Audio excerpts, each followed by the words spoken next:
Welcome to today's Explainer. We're actually going to skip the usual agenda today because, well, I want to transport us right back in time immediately. Close your eyes just for a second. Picture sitting down at this massively bulky desktop computer. You click connect, and you hear that sharp, chaotic screech of a dial-up modem handshaking its way onto the web. It's pure anticipation, right? Today, we're diving into a genuinely fascinating era of digital history. We're talking about the time before the endless scroll, before massive algorithms dictated everything we see, and before the modern feed basically swept us all downstream. We are looking back at the golden age of small social networks. And the author of our source material captures the vibe of this era perfectly. They call it a patchwork of small glowing rooms. Honestly, the material we're unpacking today reads like this beautiful love letter to the early internet. Back then, getting a new comment on your page was an actual thrill.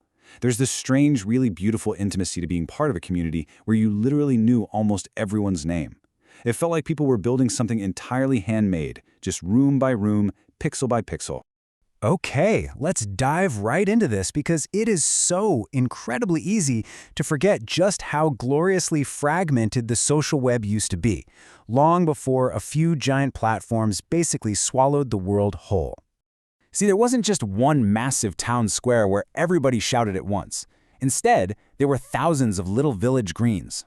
What's absolutely crucial to wrap your head around here is that back then, you didn't join the internet social network. You joined yours. Whether it was totally focused on music or photography or gaming, these communities were small enough that you could actually sense the edges of the room in the dark. They had their own weird customs, their own inside jokes, and this profound sense of genuine belonging.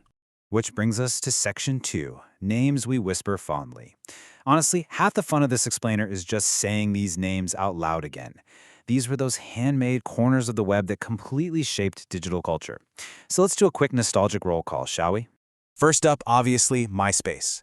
This was the messy, absolute maximalist heart of a generation. MySpace didn't force you into some clean corporate template. No way. It basically handed you a blank page and a big box of crayons. You were the artist of your own digital canvas. We're talking glitter backgrounds, totally broken layouts, blaring, auto-playing songs that scared you when they loaded, and of course the deeply meaningful, incredibly intense drama of carefully curating your top 8 friends.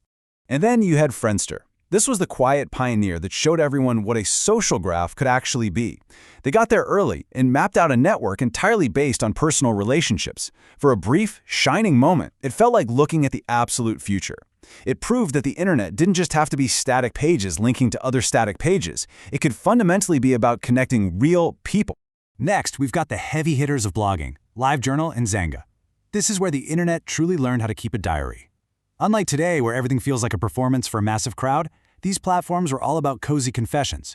You had teens and adults just pouring out their honest, raw feelings. And people wrote back with real care. Friendships were built slowly, one thoughtful reply at a time. Oh, and if you were a Xanga kid, you probably remember passing out those tiny digital gifts, e-props, directly from hand to hand. But here's a really interesting point.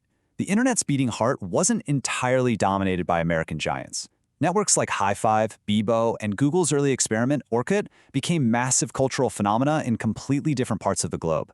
Orkut, for example, became deeply beloved and literally foundational to internet culture in places like Brazil and India. It was absolute proof that a social network could belong deeply to distant communities, miles and miles away from where the code was actually written. And of course, we cannot forget the niche havens, places like DeviantArt, Last.fm, and those thousands of independent message boards. These sites took a hobby or a specific music taste and turned it into a core social identity.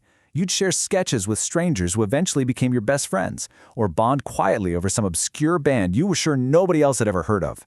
And running in the background of all of this were the forums, spaces dedicated to a single TV show or a specific passion, complete with regular users, hardcore moderators, and those sticky threads where you just felt like part of a loyal crew.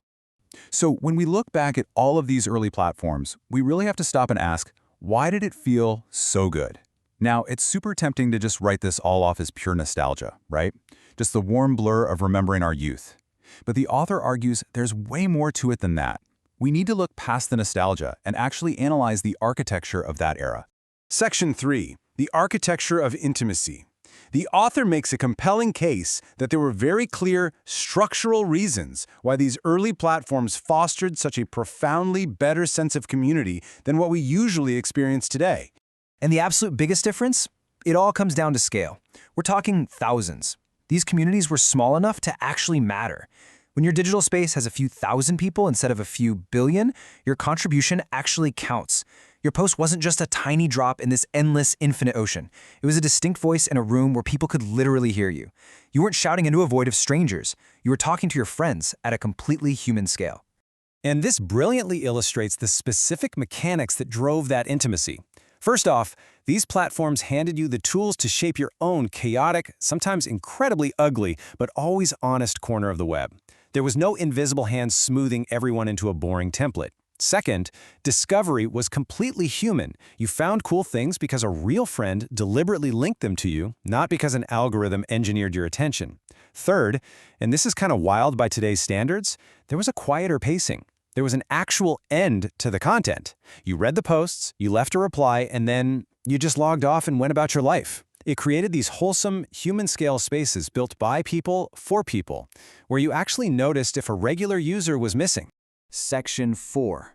What we traded away. Now, obviously, the internet evolved, but in our rapid race for ultimate convenience and massive scale, we went through this radical transformation that frankly has left a lot of users feeling pretty isolated. The pivotal trade-off here is incredibly stark. We essentially swapped 1,000 unique villages for a handful of towering, noisy megacities. We traded pages that we could proudly, messily decorate for these endless feeds that we can only passively scroll.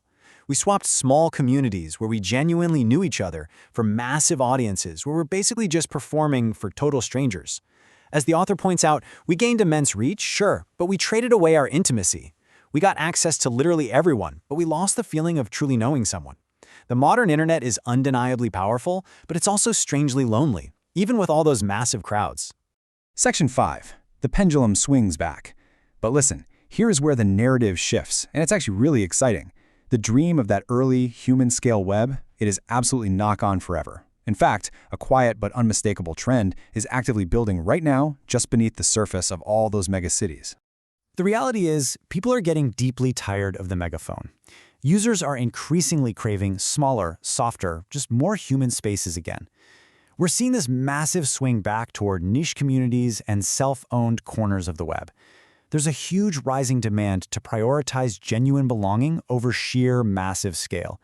People want spaces they can actually control, rather than just renting a tiny temporary plot of land from a giant tech corporation. They want small private groups. They want independent ecosystems. And our source material offers a really direct invitation to anyone who feels a little stirred by this explainer. If you find yourself missing what the internet used to feel like, the solution isn't just to sit around and reminisce, it's to start building. You can actually build your own social network, not just a page on someone else's massive platform, but your very own community, with your own rules, your own specific vibe, and your own people. It's way simpler than you might think to start today at web4.community. So, I want to leave you with this final, incredibly powerful thought from the author. The golden age of small social networks was never really about the technology. It was about the feeling of a place that was ours. That feeling is ready to come home. Maybe you're the one to bring it back. Seriously, think about that. The tools are right there, the desire is definitely growing, and the next great, intimate corner of the internet might just be waiting for you to build it. Thank you so much for joining me on this explainer, and I absolutely cannot wait to see the spaces you all create.